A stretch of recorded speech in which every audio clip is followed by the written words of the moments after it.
এখানে একটা খবর দেখলাম যে উচ্চ কক্ষ নিয়ে সরকারের অনুরোধ রাখেনি বিএনপি।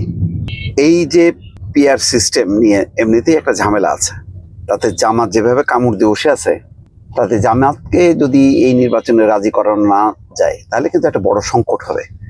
সেই আবার একতরফা নির্বাচনের মতনই হয়ে যাবে। তো জামাত হয়তো খেলছে এটা নিয়ে, দর কষাকষি করছে, এটা স্বাভাবিক, রাজনৈতিক দল হিসেবে তারা এটা করতে পারে। কিন্তু একেবারেই যে উচ্চকক্ষ যেভাবে সরকার চায় যে ওই যে ভোট সংখ্যার ভিত্তিতে যাতে নির্ধারিত হয়, কিন্তু বিএনপি বলতে চাচ্ছে যে রাজনৈতিক দলগুলো যেইভাবে আসন পাবে সেই আসন সংখ্যার ভিত্তিতে, ধরেন বিএনপি যদি পায় 200 আসন তার ভিত্তিতে হবে, জামাত যদি পায় 50টা তার ভিত্তিতে, এইভাবে।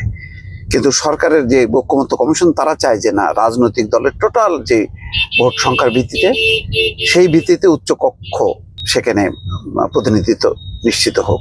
কিন্তু বিএনপি এটা চাইছে না, এবং এটা খবরে বলা হচ্ছে যে প্রধান উপদেষ্টা ডক্টর মোহাম্মদ ইউনূসও সম্প্রতি যে বিএনপির সাথে বৈঠক হয়েছে সেখানেও তাদেরকে অনুরোধ করেছে বিষয়টি ভেবে দেখার জন্য।